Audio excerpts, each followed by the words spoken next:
जय हिंद। सभी देशवासियों को प्रणाम। आज का दिन भी हम सबके लिए बहुत महत्वपूर्ण स्थान रखता है लोगों के जीवन में, क्योंकि आज ही के दिन 23 मार्च 1931 को लाहौर जेल में सुखदेव, भगत सिंह और राजगुरु को फांसी दी गई थी।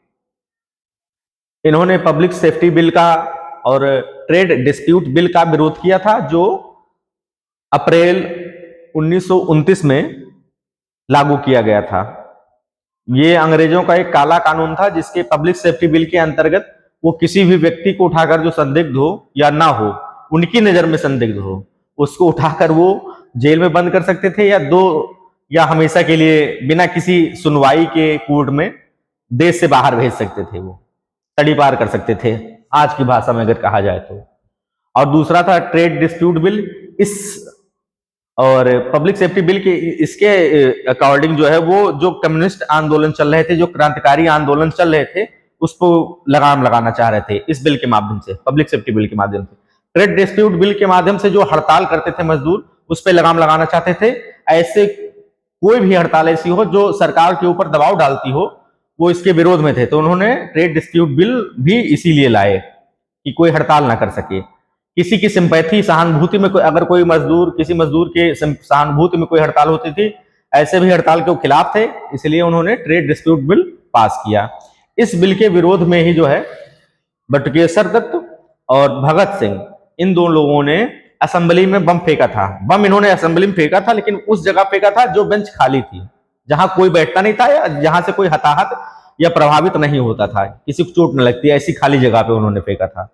उनका उद्देश्य बहरों को सुनाना था कि ये बिल वाकई में बहुत काला है और ये बहुत ही ज्यादा बेकार कानून है भारतवासियों के लिए।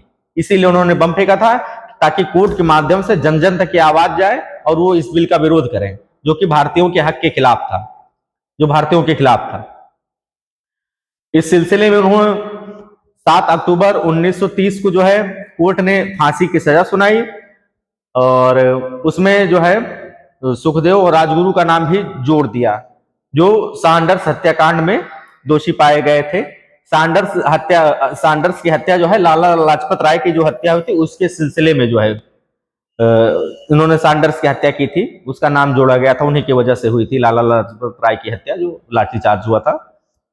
तो उसके सिलसिले में इन लोगों को वहां जोड़ा गया, ये इनका भी नाम उसमें आ गया। 7 अक्टूबर 1930 को इन लोगों को फांसी की सजा हुई, और 23 मार्च 1931 को लाहौर जेल में इन तीनों को फांसी दे दी गई। फांसी होने के पहले उन्होंने 63 दिन तक जो है अनशन भी किया, कि जो जेल में राजनीतिक कैदी थे, जो कैदी थे, उनके अधिकारों को लेकर। उसमें एक क्रांतिकारी थे जतिन दास, उनका निधन भी उसमें हो गया था। वो आखिरी दम तक जो है भारत के क्रांतिकारियों के लिए, भारतीयों के लिए और उनकी स्वतंत्रता के लिए लड़ते रहे। और मैं यही कहना चाहूंगा आज की पीढ़ी से, कि हम ऐसे अपने जो विभूति रहे हैं भारत के स्वतंत्रता संग्राम के लिए, स्वतंत्रता के लिए, जिन्होंने अपने प्राणों को बलिदान कर दिया, तो उनको नमन करें, उनको याद करें, उनसे कुछ सीख लें कि उन्होंने किस लिए जो है अपने जीवन को बलिदान किया।